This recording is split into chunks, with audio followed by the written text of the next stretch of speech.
stop here to get adjusted to the light. This is the dark meets the cave. This is called the twilight zone.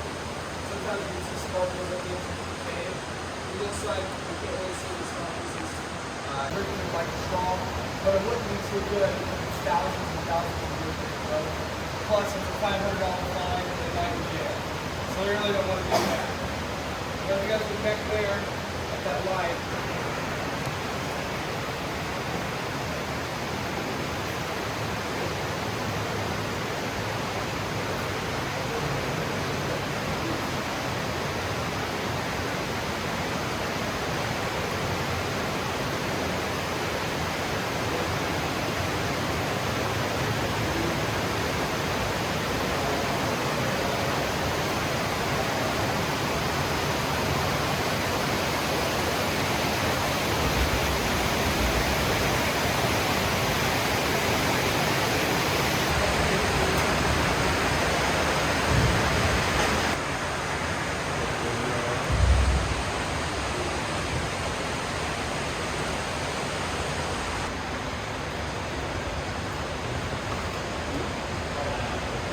You guys are now traveling through the largest underground navigable river in the United States. Pretty cool, right? The water is very clear today. But if you guys look up here, you guys can see one of our first formations on tour, a big formation. This is going to be called the Moosehead Formation. Now, this Moosehead Formation is actually dead, and it's been dead since 1972 because in our Odyssey actually let people touch that. Where boats couldn't fit past, and we just decided to cut down thousands and thousands of years worth of growth. So just make sure to watch it, man. They are still alive, though. This is called the elephant head. You guys can see the eye, the ear, and the trunk, or the eye, the ear, and the trunk. You can see it two separate ways.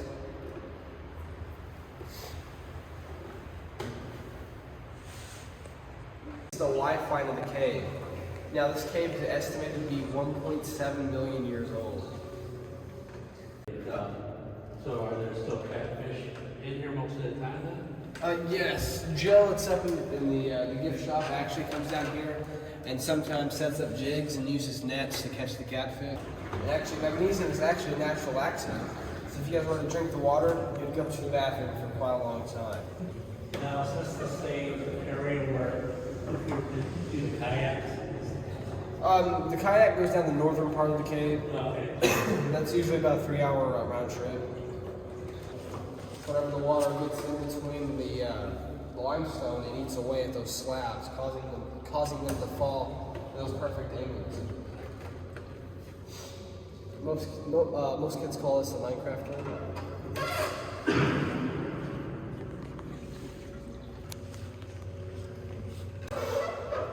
If you guys look over here, you guys can kind of see how this wall looks like someone scooped ice cream out of it with an ice cream scooper.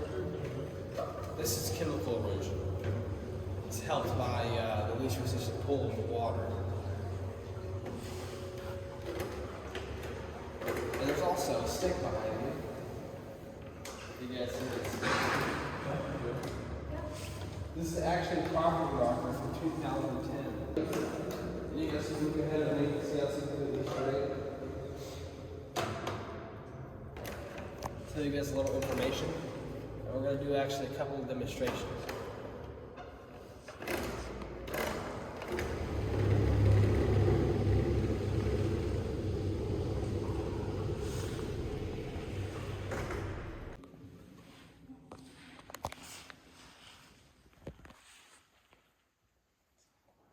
This is 21 feet deep of water, by the way. Now, if that waterfall wasn't there to dissipate the sound, you could actually hear it from the gift shop. It's so loud. Only if I get a good hit, though. Are you guys ready? So if you are sensitive to loud noises, cover your ears for the initial impact. After that, take them off. I don't want anybody to freak out on me. I'll go ahead and slam it down. I'd watch your shoulder, your elbow real quick, sorry. Slam it down. 3, 2, 1.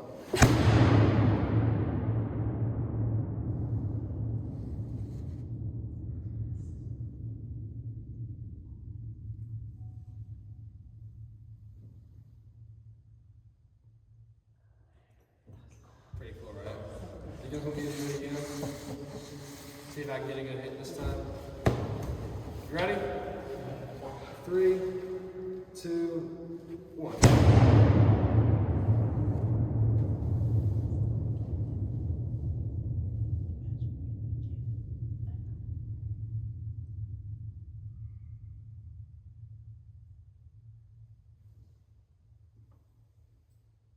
Takes a long time for that sound to dissipate, right?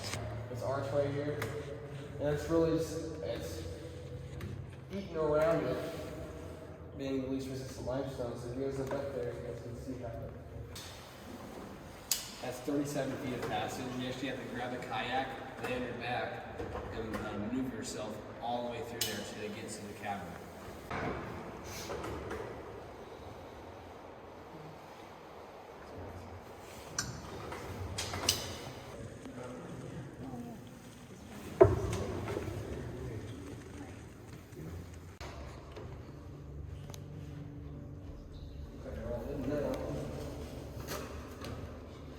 Well, there's one, there's a big one right there.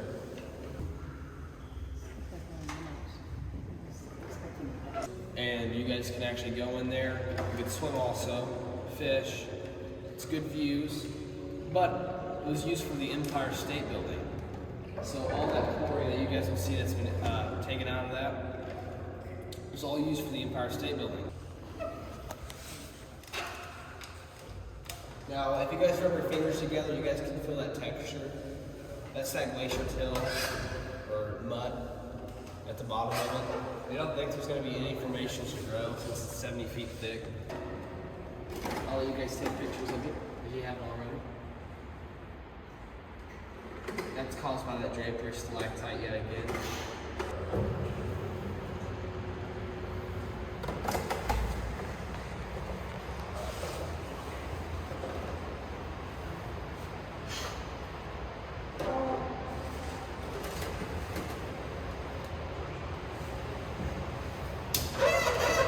See if we can find some more life.